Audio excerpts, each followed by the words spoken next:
Hi, everybody. This is Mr. DiBartolo here with English 2 for today. Very exciting. I hope you guys had a really good weekend. I still miss all of you, believe it or not.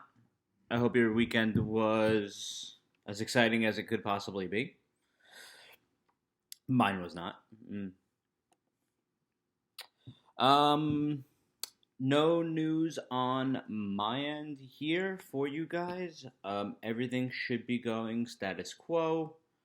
Um, Everything is what it is right now. So if I have any news to let you know, I will let you know as soon as I find out and let you know in the beginning of these YouTube videos. But from what I understand, everything should be about the same. So today is Monday the 23rd. Happy to see you here. See you here. Just in case it's not there, here is the tiny URL. So tinyurl.com/WRPHFQG. WRPHFQG. It should also be in the description. And then from there, you can also access the Google form for everything else that we're going to be doing today. Speaking of what we're going to be doing today, let me let you know what we're going to be doing. We're going to start with our do now, as per usual. We're going to move into symbolism, which should be review for pretty much everybody here. But I think symbolism is fun and personal, so I'm going to try and make it as fun and personal as I can. And I will have to get something in to show you guys. Lastly, we're going to be reading 2 short stories by Ray Bradbury. So if you read Fahrenheit 451, this should be fun. If you haven't, and you don't like sci-fi, you're going to have to get through it. But you will be fine because I think they're actually pretty cool stories. And I included a Simpsons clip in there. So you're welcome, everybody. I know, I'm so nice. Okay, let's get into it. So you should all have access to the Google form. It's on the first slide of the presentation. If you go to slide number 2. Okay, so our do now. What is an object or idea that represents your childhood? That is our do now for today. So, what is an object or idea that represents your childhood? You might notice that I have 2 album covers on the PowerPoint, Google slide, whatever. If you're not familiar with rap, which is totally fine, it is the first album from the Wu-Tang Clan called Enter the Wu-Tang Clan 36 Chambers. Now, that is a classic rap album. Very inappropriate. Do not listen to it. But when I was little, my cousin would blast that album and Ready to Die by Notorious B.I.G. in the car when I lived in Brooklyn. Now, I didn't know what any of this was at the time. I just knew he would be blasting it. So when I grew up later in life and refound these CDs, these represented my childhood from when I lived in Brooklyn. Kind of weird, but that's okay. That's what these albums represented to me. These albums represented my childhood and growing up in Brooklyn. Now, what I want you to do is think about an object or idea that represents your childhood. I'm not asking for aces here. I'm asking you just to kind of free form write however it is that you want to do it. The only thing that I do ask is that you use transitions and sentence structures in order to write. I'm going to give you 5 minutes for this. This is totally on you. This is all about you. So make it personal and use as much detail as possible. So I'm going to give you 5 minutes. And you can pause me now.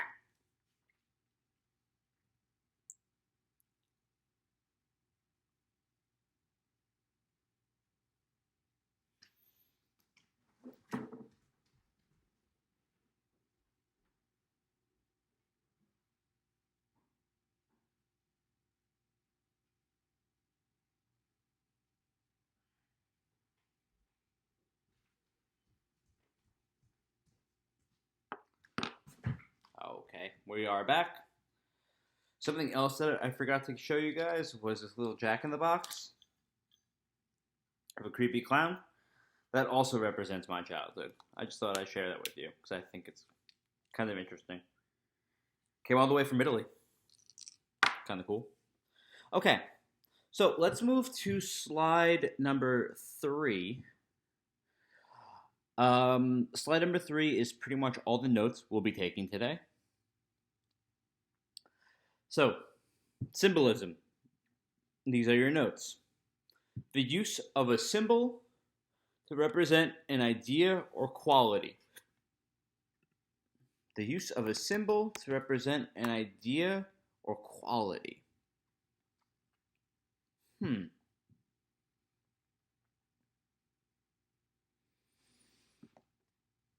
Okay.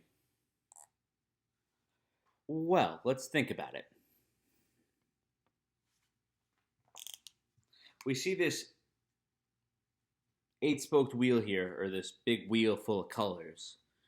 And all of these colors represent something. So, red can symbolize love, passion, or anger. Purple symbolizes royalty and high class. White symbolizes, I can't read that, but I'm assuming purity and peace. Well, all of those things make sense. Whoever watches basketball, the Sacramento Kings, one of their primary colors were purple, because purple symbolizes royalty. White, a white dove symbolizes peace. A white dove would symbolize peace. Well, if you think about the color white, it's always symbolized purity. Red, like a red heart, like a little emoji, like you teens love to do. Red symbolizes love, a red rose. Red can also symbolize anger. Chicago Bulls is a perfect example of that. That logo, that red bull, bulls are usually angry, red. Black, which is the only color expo I have. I think black can symbolize maybe death, like the Black Death. This image is saying it symbolizes death, evil, and mystery. Ooh, like something lurking in the shadows. So,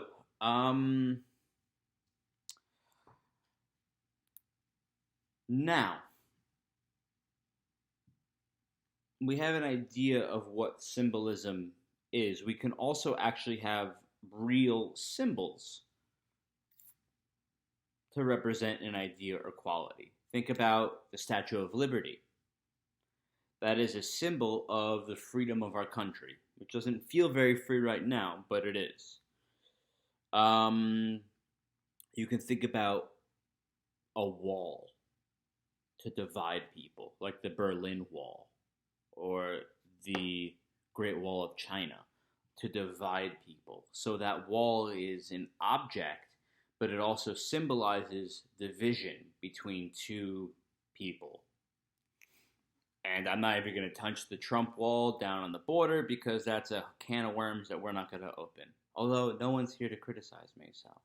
But we're still not going to touch that because it's too much. So what I want you to do is I want you to write a paragraph about something symbolic in your life.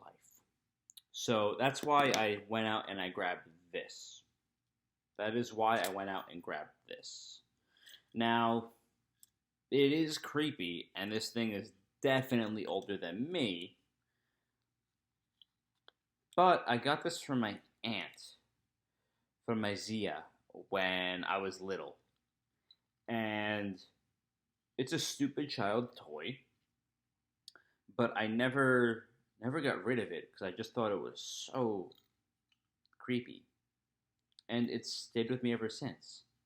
So to me, this is symbolic of my aunt, my family, where they came from, um, kind of like that. So I want you to think about something maybe in your room, in your house, maybe in your mind, an idea of something symbolic in your life, and I want you just to free write a paragraph about that.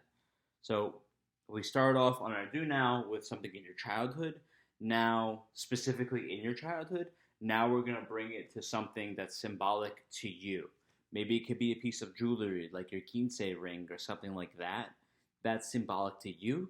Tell me why it's symbolic to you. What does it represent? What deeper concept does it represent? So I'm going to give you 9 minutes to write a paragraph, and then that will go in the Google form as well. So you can pause me now.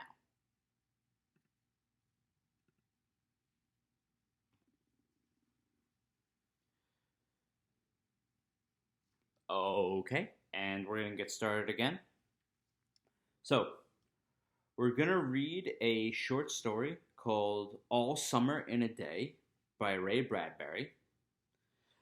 Those of you who are not familiar with Ray Bradbury, he is a science fiction author from the 1900s, probably the 1950s.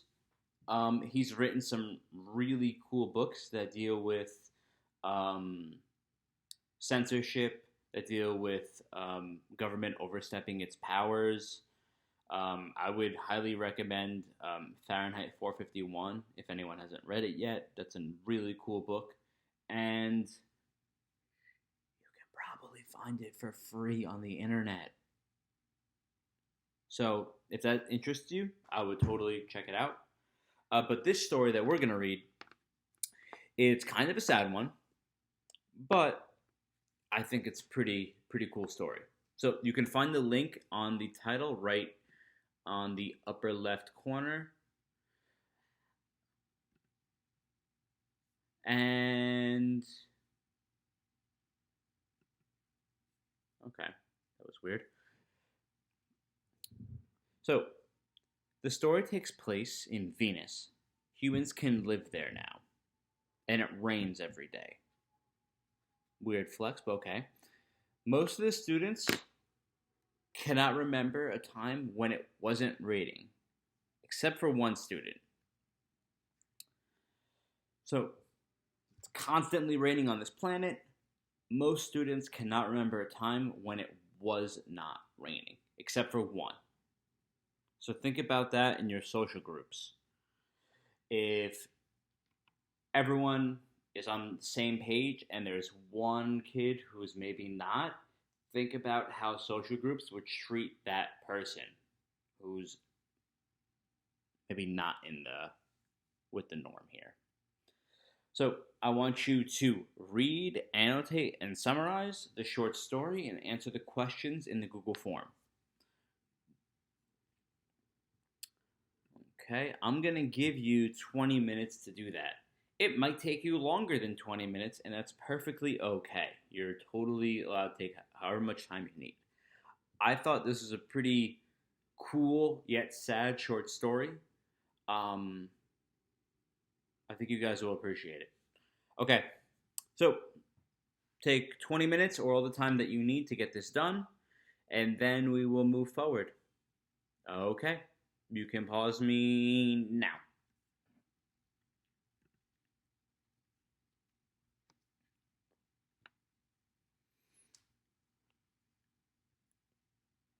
Okay. So, I hope that story was good. I hope you enjoyed it. I read it over the weekend and I actually really enjoyed it, even though it was kind of sad for the girl. I still thought it was pretty good. I can't believe they locked her. It's so sad. Okay, so this next one is definitely a little bit more upbeat. It's called The Sound of Thunder by Ray Bradbury, same author. Also science fiction, but in a different way. So, the premise of the story is actually pretty cool. It is about a group of scientists that are able to go back in time. However, if you go back in time and maybe do something in the past, it will have a drastic effect on the future, right? Think of the movie Back to the Future with Doc and Morty. Marty. Is it Marty? I think it's Marty. I'm just thinking of Rick and Morty now. But anyway, so if you go back in time and you alter the past, then the future will be changed because of that. So I have attached a Simpsons clip that is an allusion to A Sound of Thunder by Ray Bradbury. Homer has a magical toaster that is able to bring him back in time, and every time he goes back into the past, he does something, and it changes the future. That's basically what's going to happen in A Sound of Thunder. They're going to go back in time, and something's going to happen, and it's going to change the future. I think this is a really, really, really cool short story. And I think you guys will all really enjoy it.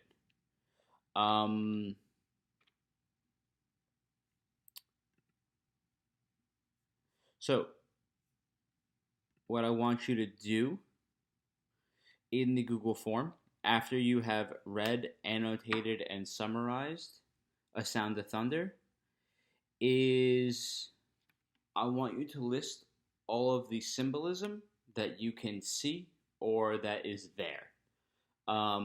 This can be bullet pointed.